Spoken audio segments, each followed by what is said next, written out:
कभी कभी दिल में आता है रोज़ वही रूटीन, वही काम, वही जिम्मेवारियाँ, वही ऑफिस की किचकिच। मन करता है कि अब सब कुछ छोड़ दिया जाए। लेकिन क्या कर्तव्य से भागना जीवन की सही दिशा है? तो चलिए सुनते हैं क्या कहते हैं श्री कृष्ण गीता के इस श्लोक में। हे अर्जुन, जो मन से इंद्रियों को वश में करके कर्मेंद्रियों द्वारा आसक्ति रहित होकर कर्म योग का पालन करता है, वह मनुष्य श्रेष्ठ है। इस श्लोक में श्री कृष्ण नियत कर्म की बात करते हैं। तो क्या है ये नियत कर्म?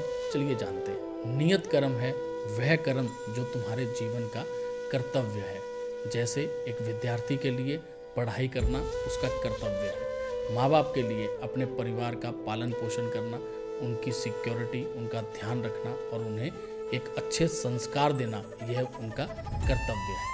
किसी कर्मचारी के लिए उसका काम ईमानदारी से करना, यह उसका कर्तव्य है। और इन कर्तव्यों से भागना सही नहीं है।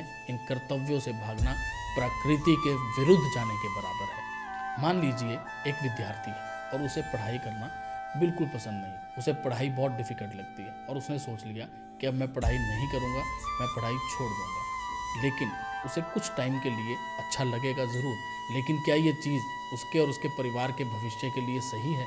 जीवन में स्थिरता अपने कर्तव्य निभाने से ही आती है। तो अब सवाल ये है कि क्या किया जाए? तो श्री कृष्ण कहते हैं अपने दैनिक कर्तव्यों को स्वीकार करो, उन्हें खुद पर बोझ नहीं एक अवसर समझो। अपने छोटे छोटे कर्मों में भी ईमानदारी रखो। जिस तरह प्रकृति रोज कर्म करती है, सूर्य रोज उगता है, पेड़ हर समय ऑक्सीजन देते हैं, नदी हर समय बहती है, वो कभी नहीं सोचती कि अब मैं ना बहूं, या सूर्य नहीं सोचता कि आज मैं ना निकलूं।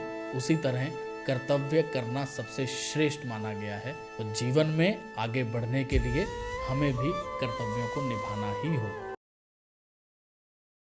प्रतिदिन एक श्लोक सुनने और समझने के लिए हमारे चैनल को फॉलो जरूर कीजिएगा और कमेंट सेक्शन में राधे राधे लिखकर श्री कृष्ण जी के लिए अपना प्रेम जरूर दिखाइएगा।